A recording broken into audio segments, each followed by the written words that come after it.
Welcome to உணவு நலம். வீடியோக்குள்ள போறதுக்கு முன்னால இன்னும் எங்க சேனலை சப்ஸ்கிரைப் பண்ணாதவங்க சப்ஸ்கிரைப் பண்ணிடுங்க. அப்படியே பெல் சிம்பலையும் கிளிக் பண்ணிடுங்க.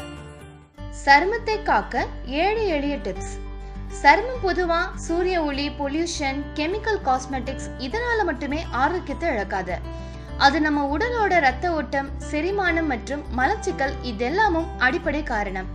பிரச்சனைக்கு சொல்யூஷனை தேடி போறதுக்கு முன்னால பிரச்சனைய வரவிடாம பாத்துக்கிறது தான் புத்திசாலித்தனம். 1. ஜங்க் ஃபுட்ஸை அவாய்ட் பண்ணிடுங்க. இதுல எண்ணெய் மற்றும் சர்க்கரை நிறைஞ்சிருக்கிறதுனால டைஜஷன் ஆகாம கொழுப்பு சேர்ந்து தோல் ஆரோக்கியத்துக்கு பிரச்சனையை உண்டாக்கும். ஜங்க் ஃபுட்ஸ்க்கு பதிலா நட்ஸ் வகைகளை எடுத்துக்கலாம். அடுத்து வாட்டர் தெரப்பி. டெய்லி 8 கிளாஸ்க்கு அதிகமான தண்ணியை குடிச்சுவாங்க. இதனால உடல்ல இருக்க நச்சுக்கள் ஈஸியா வெளியேறிடும். அதுக்கப்புறம் நார் சத்து, நீர் சத்து நிறைஞ்சிருக்க உணவுகளை அடிக்கடி சாப்பிட்டு பாருங்க.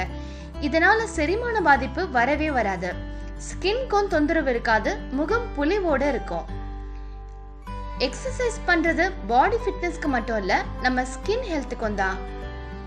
உடற்பயிற்சினால உடல்ல ரத்த ஓட்டம் சீராகும். இதனால ஸ்கின் வாடாம நல்ல க்ளோயிங்கா இருக்கும். சூரியன்ல இருந்து நம்ம ஸ்கின் மூலமா விட்டமின் டி ப்ரொடியூஸ் ஆகும். ஆனாலும் அதிக வெப்பம் நம்ம தோலுக்கு ஆபத்து தான். சோ வெளியில போகும்போது, குறிப்பா கோடை காலத்துல முகத்துக்கு சன்ஸ்கிரீன் யூஸ் பண்றது நல்லது. இந்த வீடியோ பிடிச்சிருந்தா லைக் பண்ணிடுங்க. ரொம்ப பிடிச்சா ஷேர் பண்ணிடுங்க. அடுத்த வீடியோல சந்திப்போம். பாய்.